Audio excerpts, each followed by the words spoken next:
George Orwell's 1984 presents a dystopian reality that could be interpreted as either a nightmare gone wrong or, depending on one's perspective, a scenario gone right. This world is one where technology and ideology are not merely tools, but instruments of absolute control, driving an entire population into submission.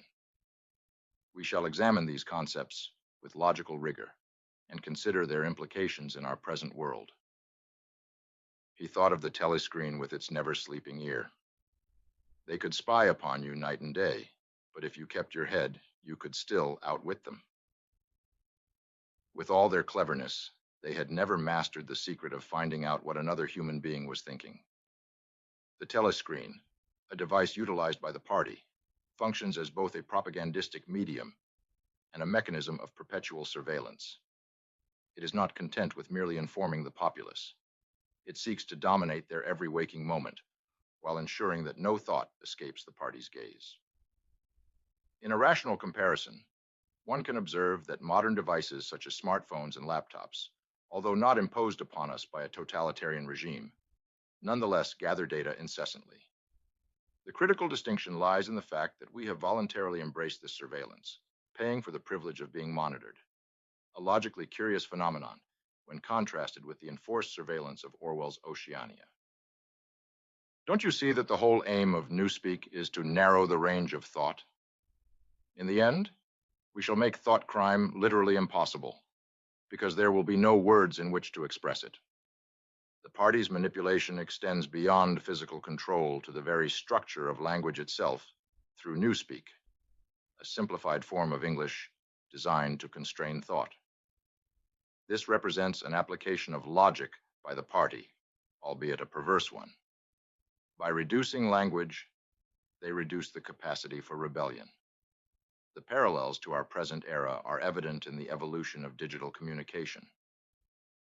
The rise of abbreviations, emojis, and other simplified forms of expression, while efficient, also reflects a reduction in the complexity of thought.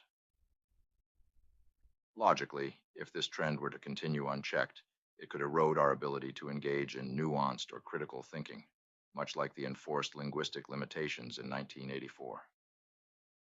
To know and not to know, to be conscious of complete truthfulness while telling carefully constructed lies, to hold simultaneously two opinions which canceled out, knowing them to be contradictory and believing in both of them, to use logic against logic, to repudiate morality while laying claim to it, to believe that democracy was impossible and that the party was the guardian of democracy, to forget whatever it was necessary to forget, then to draw it back into memory again at the moment when it was needed, and then promptly to forget it again, and above all, to apply the same process to the process itself.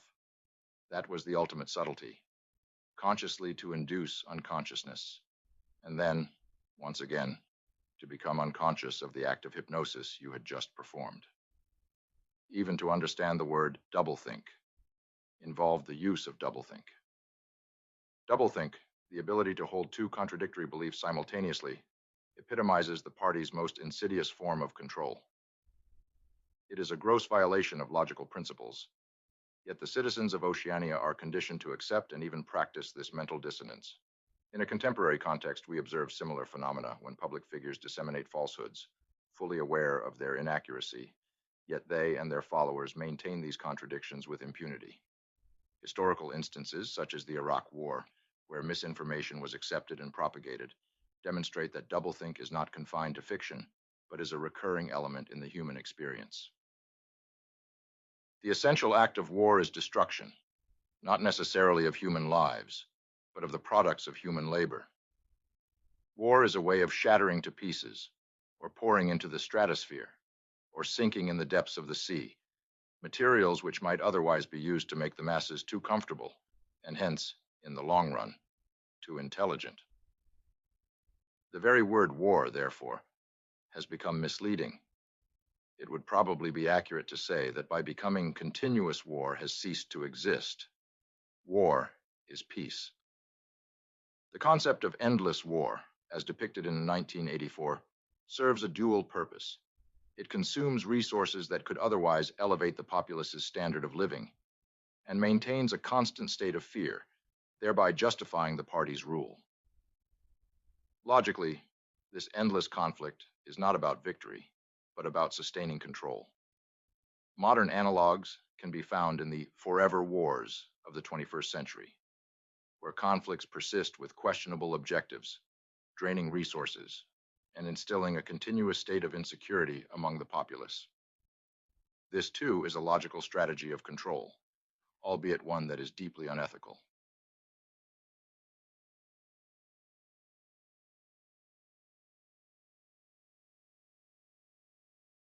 He was the commander of a vast shadowy army, an underground network of conspirators dedicated to the overthrow of the state.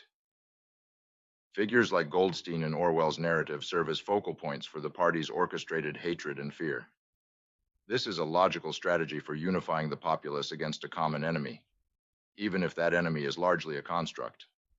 A modern parallel is evident in how figures like Osama bin Laden were utilized to channel public animosity and fear, creating a justification for prolonged conflict and increased state control. The logic here is clear. By providing a tangible enemy, the state strengthens its grip on power, even as it manipulates the truth to serve its ends. You hate him. Good. Then the time has come for you to take the last step. You must love Big Brother. It is not enough to obey him. You must love him. The party's ultimate goal is not just obedience, but absolute devotion to Big Brother. This represents the culmination of all their strategies: surveillance, linguistic control, and doublethink. The logical outcome of these methods is a populace that not only complies, but believes and loves, despite all evidence to the contrary. In a contemporary setting, this could be seen in the way certain political leaders are idolized despite their evident flaws, with followers employing doublethink to reconcile these contradictions. The logical inconsistency is apparent, yet the emotional manipulation is so effective that it overrides rational thought.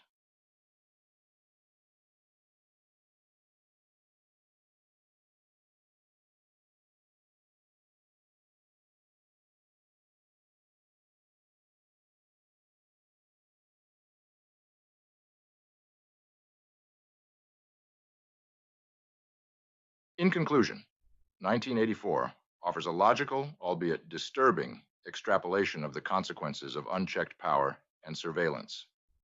While Orwell's world is fictional, the logical frameworks he describes are not.